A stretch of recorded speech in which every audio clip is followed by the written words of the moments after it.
are inequalities between the sexes, and I think it's universally acknowledged men get an easier deal in our society than women. But I can think of an example where men get a very raw deal. You know, early on in a relationship, before you live together, when you're just kind of staying over each other's houses, very exciting phase in a relationship. In the history of the world, no man has ever been staying over at a girl's house and found a vibrator in her bedside drawer, and there's been a problem. There is only one reaction on record, and that is as follows. Oh, hello. Cheeky. What is she like? But when she finds a latex vagina in your sock drawer, there is hell to pay. Explanations must be made. I say sock drawer, it's actually the office. I say latex vagina, it was the receptionist. My ex-girlfriend bought me the Kama Sutra last year as a gift, which put me in a very awkward position. I'm telling these rather bawdy jokes, but I'm actually quite a sensitive kind of guy, quite metrosexual. I remember the first time I got together with my girlfriend 12 years ago now, first time we had sex, first time we hooked up, I cried. I don't know whether it was the physical act or the emotion of it or the pepper spray, but I teared up. My girlfriend likes to have the lights on during sex, because she likes to be able to read. Which I think is to be encouraged in a girl of her age. I'm kidding. She's actually scared of the dark. That divides people though, doesn't it? Some people like the lights on, some people always have to have the lights off. I like the lights on during sex. My best mate likes to have the lights off. And fair enough, his missus is a pig. My girlfriend and I, we do a little bit of role play in the bedroom. I pretend to be a swarthy Italian Lothario, and she pretends to be asleep. She gets pretty into it as well. Sometimes she's there for 7 or 8 hours. I'm actually quite conservative, sexually. I tried S&M once. Well, I say I tried S&M. I punched a girl. Who's in a long-term relationship? Give us a shout if you're in a long-term relationship, yes? Oh, loads of us to see. OK, well, you'll know, as I know, in a long-term relationship, it's all about compromise. It's about finding that common ground, because if you're not both happy, neither of you can independently be happy. No one's happy when the other half has got a face on, are you? So you've got to find that common ground. Here's a good example of compromise from my life. This happens a lot in our house. I want to go out for the evening, a night out. She wants a romantic night in. So as a compromise, we go dogging. We don't. I suggested having sex outside once, and she went, "What if someone comes?" I said, "We'll go home." I said to my girlfriend, on Saturday, how would you like to go shopping with the girls, get yourself some new shoes, get your hair done in a different style, and then go out for a couple of bottles of Chardonnay? She said, that sounds brilliant. I said, good, because we're breaking up.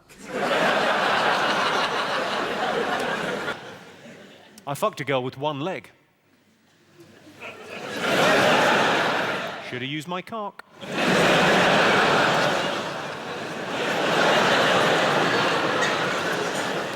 I realise this joke does not require a mime.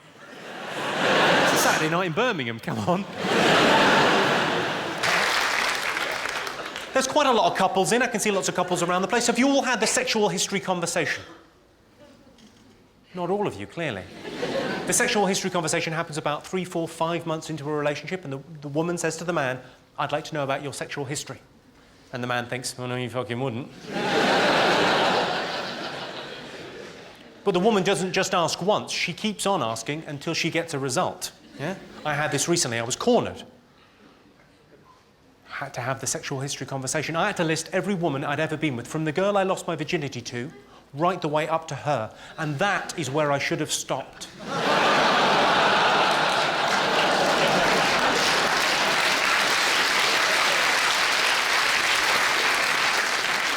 I had one of those serious relationship conversations the other week with my girlfriend where she sat me down and talked at me for about 6 hours. I hadn't realised until then that when a man says he is spoken for, that is quite literally what he means. She said to me, Jimmy, we're at a crossroads in our relationship. Down one road is hard work and commitment, but ultimately, happiness. And down the other road, well, the other road is a dead end. And I said, that's not a crossroads, that's a T-junction. Well, I'm glad you laughed. She went fucking mental. I don't know if anyone's got this. There are lots of couples in this evening. How many couples do we have? Quite a few. By show of hands. How many do we have by shouting out? Hundreds. Brilliant. I'm wondering, does anyone have this arrangement in their relationship? It's becoming ever more common now for couples to have an arrangement whereby they're totally faithful to each other, but they've got a clause whereby if one of them was to meet a certain celebrity, they would be allowed to stray. Has anyone got that going on in their relationship? Who have you got? You. Right.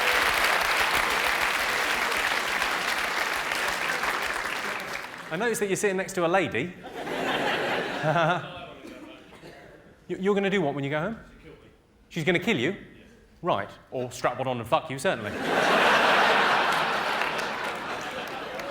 One or the other. Anyone else got one? You've got one. Who have you got? Jim Carrey.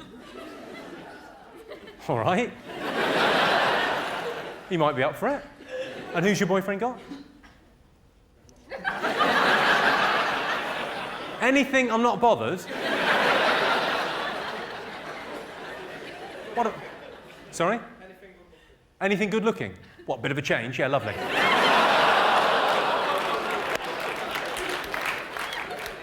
You can't say that. The reason I mention it is because I've got an arrangement with my girlfriend whereby if I ever get the opportunity to sleep with Kylie Minogue, she can fuck off.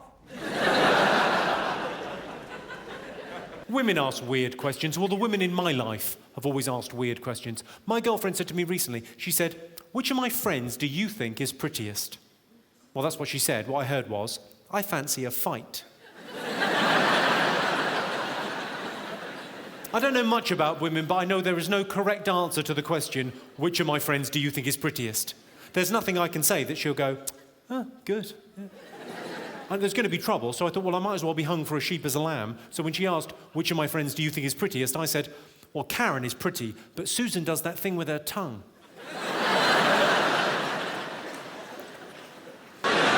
I do talk about sex a lot in my show. I talk about sex all the time on stage. And a friend called me on it recently. Came to see the gig, and he went, "You talk about sex all the time. Are you obsessed?" I said, "Well, I'm not obsessed. But sex is the great universal topic for comedy. It's still quite taboo to talk about it openly in public. Everyone's interested, everyone cranes forward, and there's a lot of tension around sex. And where you find that kind of tension, that's also a great place to find laughter. So sex is a great topic for comedy. But it's difficult to stand in front of you good people and talk about sex without sounding crude. So to try and mitigate that, to try and alleviate that, this evening, if I refer to a vagina at any point, I'll be calling it a twinkle cave." As in, Sodera was licking out a twinkle cave while she deep-throated my tummy banana.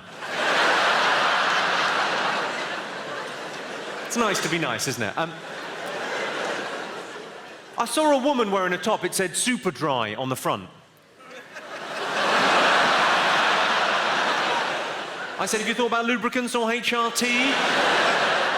Maybe a little bit of Aussie charm? Are you familiar with the term Aussie charm? Just means...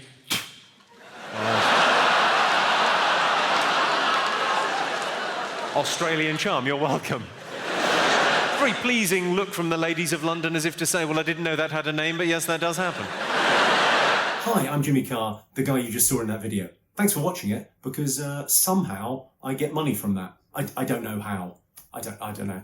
But probably it filters through some sort of advert that you watched before you watched the video, maybe? Or maybe you subscribed. Anyway, thanks for watching it, and somehow that benefits me. And hopefully I'll see you at a live show at some point further down the sunny road. Good luck.